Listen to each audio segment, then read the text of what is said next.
kasi lagi niya kagatin yung puwit, yung buntot. Maano to eh. Mahaharot eh.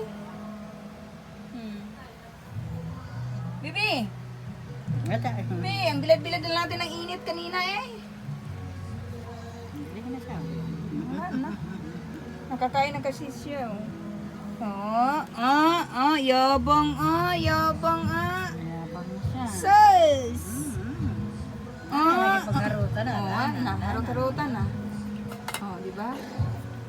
Yun lang pala ang gamot. Hello?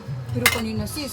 Di ba nakita ko sa kulungan, putla-putla? Oo. Akala ko, di ba sanay akong may uuwi. Ayan ka na naman, may antok, inaano nung isa. Buti naman kinuha mo eh.